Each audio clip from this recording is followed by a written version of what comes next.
Bienvenidos. Bueno, y en términos de los reconocimientos, a mí me ha correspondido también un reconocimiento, el reconocimiento al Dios del universo, al que es la fuente de todo, nuestro Dios. Y ustedes han escuchado, querida iglesia, que llegando este mes de diciembre, hoy ya iniciamos mes de diciembre, la ciudad es adornada, las casas, luces, colores, bueno, cantidad de cosas. Pues usted trató de guardar su línea hasta el mes de noviembre y en diciembre a comer buñuelos, natilla, ajíaco, de todo, ¿verdad? Y se arrepiente el 31 para empezar a tomar formita nuevamente en el mes de enero. Mes de diciembre, mes de celebraciones, de tradiciones y en algunos casos lamentablemente excesos también. Pero querida iglesia, la tradición navideña no debe ser más importante que la razón de la celebración, que es Jesús. Los regalos, claro, todos, algunos ya tienen una carita de felicidad porque ya recibieron la prima o la van a recibir. Y entonces, como hay plática en el bolsillo, también es un tiempo de regalos, en fin. Pero los regalos no deben ser más importantes que la razón de esta celebración, que es Jesús. Los festejos, claro, las familias, es una época que congrega la unidad familiar y es hermoso, pero el festejo no debe ser superior a quien es la razón de esta celebración. Hay símbolos de la época, colores, en fin, pero también debemos entender que ninguno de ellos debe ser superior a quien es la razón de esta celebración. Los cristianos no podemos perder el enfoque, iglesia. No podemos perder el enfoque. Podemos celebrar y sí que tenemos razones para celebrar. No interesa si Jesús nació en el mes de junio, mes de diciembre, eso es lo de menos, discusiones teológicas, históricas, de todo. Lo importante para nosotros es que Dios se hizo hombre y vino aquí a vivir entre nosotros para darnos esperanza de vida eterna. ¿Acaso no es un motivo para celebrar? Claro que sí, tenemos razones. Y precisamente tratando de centrarnos en la razón bíblica de esta celebración, el pastor Gillo nos hizo una introducción hace 8 días respecto a qué se va a compartir estos domingos. Y hay unos cánticos que en alguna medida en la tradición católica son más famosos, pero nosotros los cristianos estamos rescatando porque son bíblicos. Son cánticos de alabanza en el contexto bíblico. Y en el libro, el Evangelio de Lucas, aparece el primer cántico de adoración que brota de los labios de María. Aunque algunos eruditos lo atribuyen a Elizabeth, pero la gran mayoría coincide que es María quien pronuncia este cántico hermoso. Si lo podemos llamar villancico, no sé si sea el término adecuado, pero es un cántico de adoración al Señor. En este cántico hay un contexto.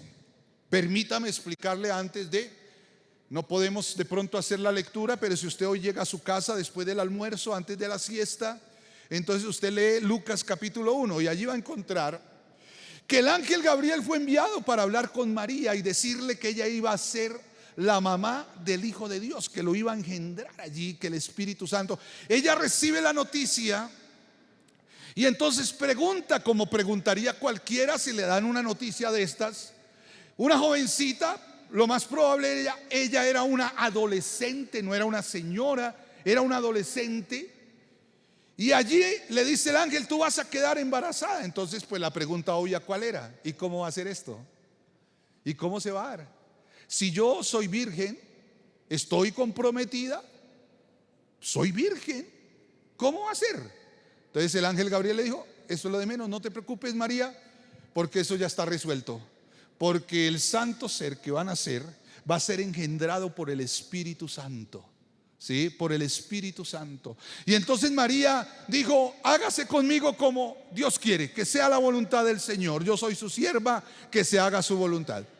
Y entonces el ángel ya le había hablado que su pariente, una prima suya, Elizabeth, una mujer de avanzada edad que esperó toda su vida en ser madre, pero no había podido ser madre, llegó el momento para ella, y que ella, la esposa, sea de un sacerdote, de un hombre también de linaje sacerdotal.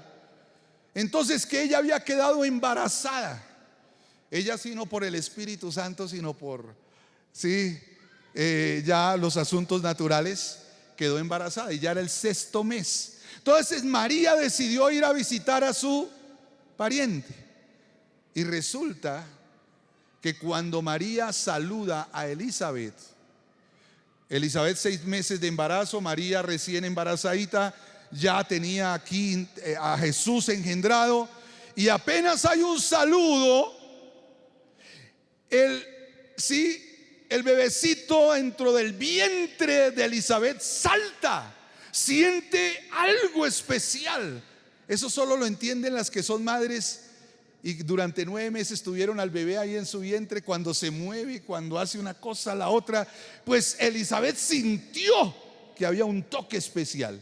Entonces ella también tuvo el testimonio que ese ser que estaba dentro de María no era cualquier ser.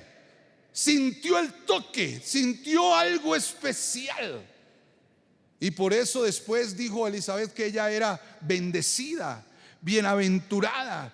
Y al María ver todo esto en la visita de un ángel, quedar embarazada por el Espíritu Santo, saludar a Elizabeth y ver cómo sentir que había algo especial, María pronuncia el siguiente cántico. Es un cántico de adoración. Y en este cántico encontramos 4 partes de las cuales voy a hablar en estos minutos. Hay 4 aspectos. Entonces quiero que vayan conmigo a Lucas, el capítulo 1.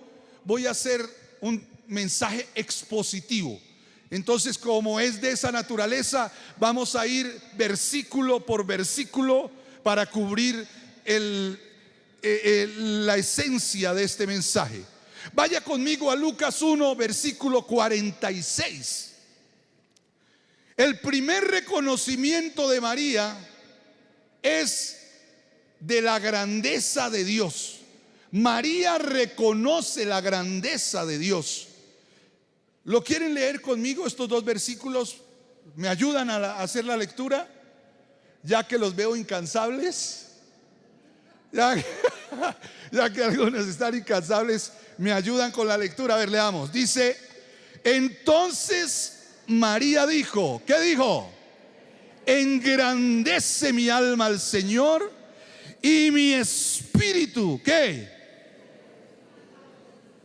¡Wow! Reconoce la grandeza de Dios. Iglesia, María reconoce la grandeza de Dios. Pregunto, ¿aquí hay alguien que reconoce la grandeza del Señor? ¿Por qué? Por eso se llama Magnificat, porque es la primera palabra que aparece. Engrandece. Yo pregunto esta mañana, ¿cómo engrandecer a alguien que ya es grande? ¿Cómo podemos engrandecer a Dios si Él ya tiene toda la grandeza? Engrandecemos a Dios reconociéndolo a Él a través de la adoración y la alabanza. Si usted hace una lectura de este capítulo, va a encontrar que María hace alusión a varios nombres de Dios, a varios atributos de Dios. ¿Qué significa esto para mí, iglesia? Que María, una adolescente, escuchen los jóvenes, era una adolescente que conocía a Dios. Era una mujer que tenía contacto con Dios, porque al hacer lectura del Magnificat, ella le dice a Dios Señor, Adonai, dueño de todo. Dice Señor. Hay otro atributo que habla aquí, Salvador. Ya voy a hablar de eso. Habla de poderoso. También dice santo. También dice misericordioso. Y también dice cumplidor de promesas. Los especialistas dicen que este cántico de María es muy similar al de Ana. ¿Quién fue Ana? ¿La mamá de quién? Del profeta y juez de Israel, Samuel. Recuerda que ella también era estéril y ella, por un milagro de Dios, después de una oración impresionante, Dios le da la posibilidad de tener hijos. Y si usted compara estos cánticos de adoración, seguramente María, que conocía la escritura, la Torá, había leído y tenía contacto con la palabra, y por eso hay muchas alusiones al Antiguo Testamento en este cántico de María. ¿Qué significa? Que María era una mujer conocedora de la escritura y conocedora del Dios que ella adoraba. Iglesia, no puede haber verdadera adoración si no hay conocimiento del Dios que adoramos. De lo contrario es mero fanatismo o mera religiosidad. Ahora María dice: engrandece, alaba, exalto al dueño de todo. Dice: engrandece mi alma al Señor. Escucha, iglesia, cuando la Biblia menciona las palabras alma y espíritu, está hablando de la esencia interna, de todo lo que somos nosotros como seres humanos. Alma y espíritu a veces se toman de forma indistinta, pero habla de la esencia de nosotros los seres humanos. Ella está involucrando en su adoración todo su ser, porque si hay algo que le disgusta a Dios es que un pueblo lo alabe de labios, pero con sus obras destruya su alabanza. Por eso Dios recriminó y dijo: este pueblo de labios me honra, pero su corazón está lejos de mí. María no, porque María dice: engrandece mi alma a Dios y mi espíritu se regocije en Dios. ¿En Dios qué? ¿Dios qué? Por favor, no pase por alto esto, iglesia, porque en la teología tradicional a María le atribuyen algo que ella ni siquiera pidió. Ella no es la culpable de del culto que se le ha hecho. Ella nunca lo pidió, ella nunca lo exigió. No, ella está ahora gozando de la presencia del Padre, pero ella nunca solicitó ser reconocida como corredentora o en igualdad de condiciones o la esposa de Dios. No, ella reconoció que necesitaba a un Salvador. Por eso ese concepto de la Inmaculada Concepción no es bíblico, porque ella dijo: mi espíritu se regocija en Dios. ¿Qué? Si ella hubiese sido inmaculada, entonces no necesitaba Salvador. Pero ella misma de sus labios dice: Dios mi Salvador. Está reconociendo a Dios como el único medio de salvación. Entonces aprendamos esto de María, una mujer ejemplar, una mujer que adoraba con conocimiento de Dios, una mujer que tenía contacto con Dios y por eso le adoraba de esa forma especial. Querida iglesia, no perdamos el horizonte. Si hay alguien que en esta temporada debemos reconocer en su grandeza, es al Dios que lo ha creado todo. Es al Dios que merece nuestra adoración y nuestra alabanza. ¿Están de acuerdo conmigo? Segundo reconocimiento aquí en este Magnificat: María reconoce su condición y su privilegio. María no solo reconoció la grandeza de Dios, también reconoció su pequeñez ante Dios. Vaya ejemplo tan maravilloso, porque ella dice, vaya conmigo al siguiente verso, dice: porque ha mirado la bajeza de su sierva, pues desde ahora me dirán bienaventurada todas las generaciones.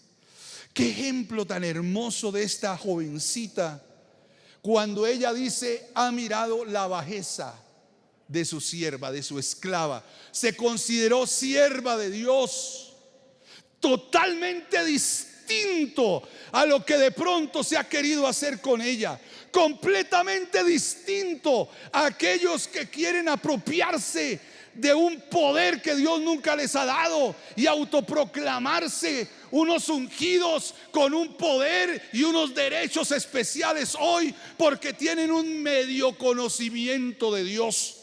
Aquellos que no son siervos sino quieren que les sirvan. Aquellos que por títulos entonces solamente quieren ufanarse ante los demás y hasta quitar a Dios del trono. Pero déjeme decirle, iglesia, María no solo reconoció la grandeza de Dios, sino que en humildad reconoció que ella era una sierva, un instrumento de Dios. Aquí estábamos reconociendo al liderazgo que hace cosas extraordinarias, que hace cosas maravillosas. Son líderes en muchos campos de trabajo de la iglesia. Gloria al Señor. Pero quiero decir, entre más alto Dios nos permita, entre más usados seamos, entre más dones y habilidades, conocimiento tengamos, aún más humildes y sencillos debemos ser delante del Dios que lo puede todo. ¿Estamos de acuerdo, iglesia? Así debe ser. Si usted mira Lucas 1:38, después de que el ángel le dijo que ella iba a ser la mamá del Hijo de Dios en su sentido humano, dice el verso 38, entonces María dijo: he aquí la sierva del Señor, hágase conmigo conforme a tu palabra. Y el ángel se fue de su presencia. ¡Wow! Antes de pasar al siguiente punto, quiero hablar de 3 aspectos fundamentales acá. El primero de ellos: tú y yo, como María, fuimos escogidos por gracia y no por nuestros propios méritos. Había muchas adolescentes en ese pueblo. Había muchas mujeres tal vez soñando con que un día les apareciera un ángel que les dijera que ellas iban a ser la mamá, alguna de ellas, del Hijo de Dios, porque estaba profetizado. Pero solamente el ángel fue enviado a la casa de una mujer sencilla del pueblo, que iba a ser la esposa no de un líder de los fariseos o del Sanedrín, no iba a ser la esposa de uno de los reyes de la línea de Herodes, no iba a ser la esposa de un acaudalado comerciante, sino una mujer sencilla que iba a ser la esposa de un carpintero, de un hombre ocupado en la carpintería. Sencillo como eso, por pura gracia. Probablemente una mujer que nadie la miraba, no era una opción, pero para Dios Él quiso que ella fuera el instrumento. Así nos ha pasado a nosotros, iglesia. Si usted va conmigo a Efesios capítulo 1 verso 3, vamos a entender esta verdad bíblica para que no se nos infle el pecho. Es que yo soy el escogido de Dios, es que yo sí soy el preferido. Y a veces nos llenamos de cierto ego espiritual, si lo llamamos así. Lo que soy hoy es por pura misericordia y gracia de Dios. Mire lo que dice Efesios: bendito sea el Dios y Padre de nuestro Señor Jesucristo, que nos bendijo con toda bendición espiritual en los lugares celestiales en Cristo, según nos escogió en Él antes de la fundación del mundo, para que fuésemos santos y sin mancha delante de Él, en amor, habiéndonos predestinado para ser adoptados hijos suyos por medio de Jesucristo, según el puro afecto de su voluntad. Para Dios no fue sorpresa que usted un día llegara aquí a este lugar a pedirle perdón a Dios por sus pecados y recibir a Jesús. Él ya te había escogido desde antes de la fundación del mundo. Él no esperó que tú cumplieras con todos los méritos para poder escogerte. Él no lo miró. Él sencillamente vio que tú eras un necesitado miserable, que sin Él no podías vivir, y Él tomó la decisión de encontrarte en el camino, limpiarte de tus faltas y adoptarte como su hijo o como su hija. Eso hizo Él por el puro afecto de su voluntad, porque Él quiso. Así fue María, ella lo dijo: Señor, tú has mirado la bajeza de tu sierva. Primer punto, iglesia, no es un asunto que lo ganamos por méritos humanos, es la pura gracia de Dios. Segundo, la obediencia a Dios implica entrega y riesgo. María estaba corriendo un riesgo. Ustedes imagínense a una jovencita que está a punto de casarse con un pacto y un compromiso. Luego le aparece al que va a ser su esposo y le dice: papi, te tengo una noticia. Anoche quedé embarazada del Espíritu Santo. ¿Usted qué cara cree que va a hacer José? Ay, amor, pongámonos a orar, esto es una bendición maravillosa. No, era un riesgo. ¿Por qué? Primero, José podía pensar: me fue. De hecho, la Biblia dice que José quiso dejarla porque era un hombre justo, y él no la quiso exponer a pesar de que tenía dudas. A José se le vino porque la mente es la loca de la casa, y a José se le vino como que aquí hay gato encerrado. ¿Quién podía convencer a José que María no le había sido infiel? El único era Dios. Y Dios se le apareció para decirle: José, tranquilito, ella no le fue infiel. El hijo que ella espera es el Hijo de Dios. Por eso José estuvo ahí como padre adoptivo. Qué bonita figura. Pero María corrió un riesgo de ser señalada de infiel ante la familia de su novio, futuro esposo, ante su propia familia. María corría el riesgo de ser apedreada porque la paga de una mujer que era infiel era la muerte. María corría el riesgo de perder la posibilidad de cumplir un sueño, de tener a su esposo y familia. La obediencia a Dios muchas veces implica riesgo. Riesgo de ser estigmatizado, riesgo de ser señalado, riesgo de no ir en el grupo donde va la mayoría, riesgo de pronto de ser tildado de una u otra manera. Pero sabe que correr el riesgo vale la pena, porque después ella dice: las generaciones me llamarán bienaventurada, me dirán dichosa, bendecida. Tuve un privilegio enorme, querida y hermosa iglesia. Aunque en este mundo probablemente ser cristiano no es popular, ser aplaudido el que quiere obedecer a Dios, el que no abraza las ideologías y corrientes de la modernidad, aquel que quiere mantenerse firme y no le dice a lo malo bueno y a lo bueno malo, sino que obedece a Dios, probablemente no va a ser aplaudido en la tierra. Pero sabe que va a ser lo más importante: que tú y yo somos bienaventurados, y las generaciones que vienen verán que sobre nosotros hay bendición. Amén. ¿Cuál es el primer reconocimiento que hace María? ¿Reconoció qué? ¿Cuál es el segundo? Reconoció su bajeza, que era una sierva de Dios, una esclava del Señor, un instrumento de Dios. Tercer reconocimiento: reconoció la obra de Dios en su vida. Vaya conmigo al verso 49 y verso 50, lo que dice: porque me ha hecho grandes cosas el poderoso, santo es su nombre, y su misericordia es ¿qué? A los que le temen. Pregunto: ¿en cuántos de ustedes grandes cosas ha hecho el poderoso? La primera, la salvación.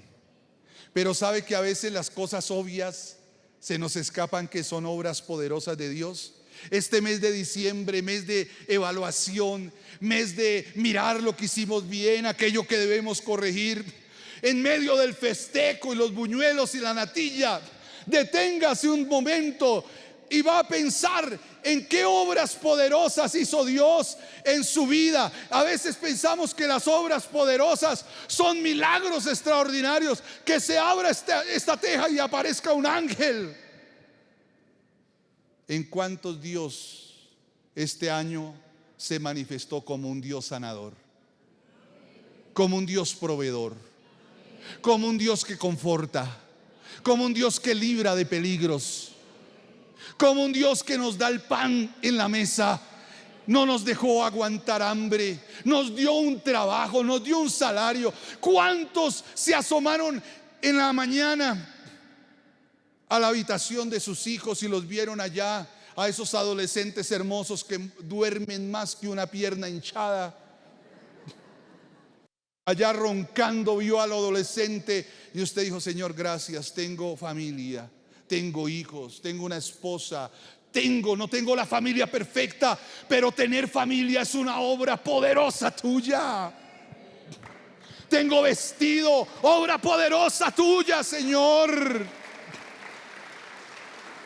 María dijo: grandes cosas ha hecho por mí el poderoso. Que este sea un tiempo de reconocer las obras poderosas de Dios y que su misericordia es de generación en generación a los que le temen. Dios es incansable en amar. Y yo pongo mi dedo acá porque me acabaron de regalar, sí, el sello de incansable. ¿Cuántos padres aquí ya se cansaron de amar a los hijos? Levante la mano. A pesar de que es un hijo sinvergüenza, perezoso a veces, mal geniado en otras, a veces no hace lo que debe hacer, pero los padres siempre insistimos en amor. Y somos seres humanos. Perdónenme la metáfora, lo voy a decir de esta manera. ¿Cuántos le provocan dolorcito de cabeza a Dios el Padre? Yo. Diga yo. ¿Cuántos hacen que mi Dios tenga que tomarse un Advil a veces? No, Él no lo hace, no lo necesita, pero metafóricamente hablando. Pero el amor de Dios es incansable. Te ama hoy, te amará mañana y te amará por siempre. Hoy ama a tus hijos, mañana a tus nietos y luego a tus bisnietos, porque la misericordia de Dios es de generación en generación. Eso dijo María. Y va al cuarto y último punto. Primero, reconoció la grandeza de Dios como Señor y Salvador. Reconoció su bajeza. Humildemente dijo: soy una sierva, yo soy alguien que necesito de Dios. Tercero, reconoció las obras de Dios y su amor en su vida. Y por último, reconoce la intervención de Dios en los asuntos humanos, su providencia y su soberanía. Vaya conmigo al versículo 51, lo que dice: hizo proezas con su brazo, esparció a los soberbios en el pensamiento de sus corazones, quitó de los tronos a los poderosos y exaltó a los humildes. A los hambrientos colmó de bienes y a los ricos envió vacíos. Socorrió a Israel su siervo, acordándose de su misericordia, de la cual habló a nuestros padres, para con Abraham y su descendencia para siempre. María cierra este cántico de adoración reconociendo que Dios interviene y que Jesús vendría a hacer algo especial en el ser humano.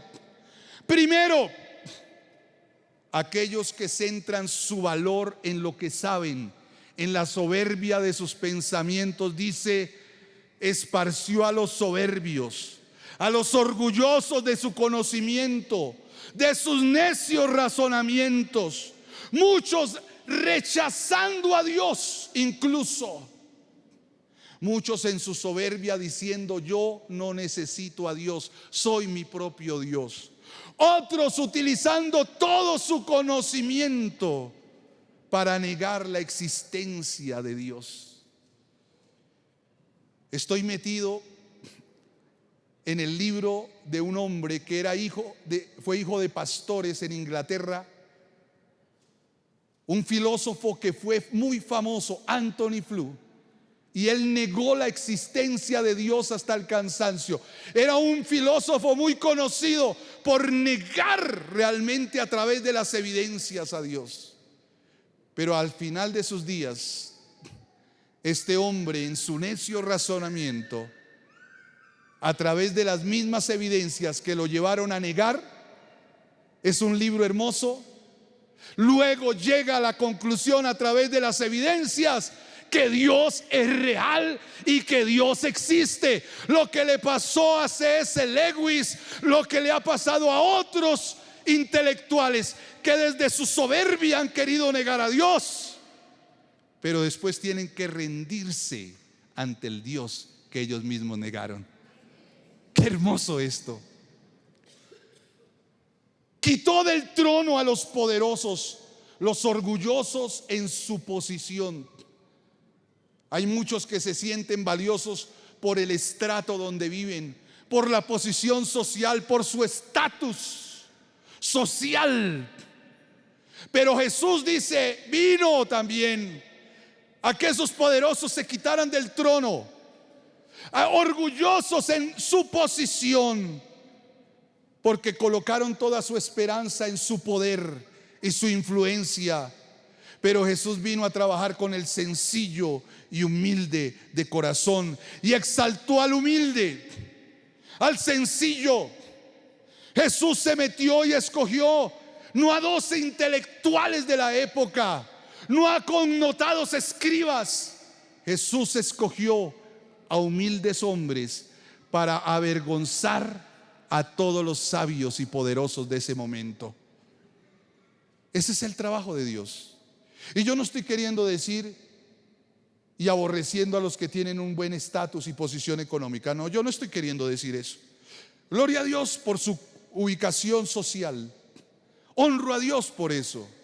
Y entre más alto Dios lo coloque, mejor. Pero nunca se le olvide que por más alto que Dios lo coloque o donde usted esté, el que lo sostiene en ese lugar es Jesucristo, el Hijo de Dios. Y el único que debe estar en el trono es Jesús. Amén. Y tercera acción de Jesús: a los hambrientos colmó de bienes y a los ricos los envió vacíos. No es una proclama social progresista de la justicia social en contra de los ricos, no. Jesús, o aquí María, está diciendo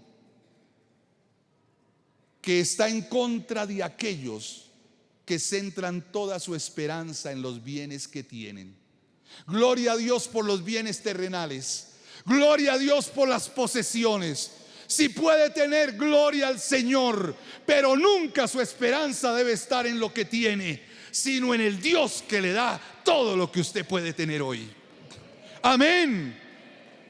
Porque Él a los hambrientos los colma de bienes. Por eso dice la bienaventuranza: bienaventurados los que tienen hambre y sed de justicia.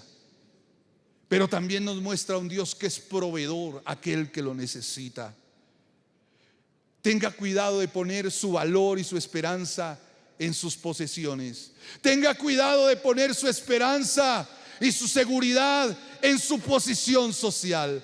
Tenga cuidado de poner su esperanza en su sabiduría o conocimiento, porque el único que debe ser nuestra esperanza es Jesucristo. Y por último, iglesia, socorrió a su pueblo cumpliendo su promesa. María lo que nos quiere decir es que lo que prometió Dios de enviar a un Mesías, a un libertador, lo estaba cumpliendo. Y quiero cerrar con esto. En el Magnificat de María, ella lo único que está haciendo allí también está diciendo: bendito Dios, que no es un promesero político, no es un charlatán que está aprovechando la ocasión. El Dios del universo, cada promesa que nos ha hecho, la cumple. Y el mismo Dios de María es el mismo Dios tuyo, y el Dios que te ha sostenido de forma incansable hasta el 2024, iniciando el 1 de diciembre, te sostendrá el próximo año, cada día, cada momento, y cumplirá cada promesa. Amén.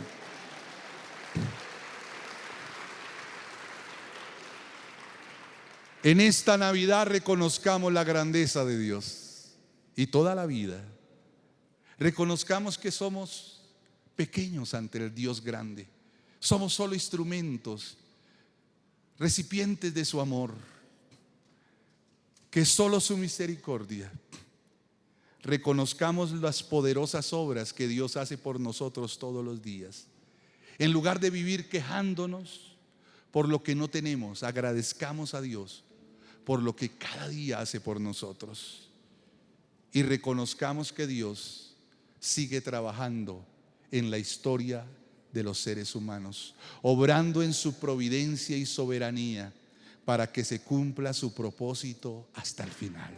Iglesia, ¿cuántos reconocen la grandeza de Dios? Cerremos esta reunión reconociendo lo grande que es Dios, lo maravilloso que es el Señor. Levanta tus manos y dile: gracias Dios, gracias Dios, gracias, gracias. Solamente reconoce que Dios es grande en tu familia, en tu vida. Reconoce la grandeza de Dios en tu diario vivir, el poder de Dios. Reconoce tu necesidad profunda de Dios. Reconoce que eres un depositario de su amor. Reconoce hoy los grandes hechos que Dios ha obrado en tu vida. Reconoce hoy que dará lo que sea para que su propósito se cumpla. Señor, gracias. Gracias.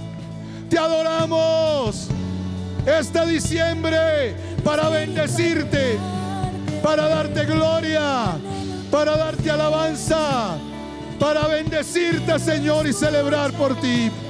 En el nombre de Jesús. Gracias.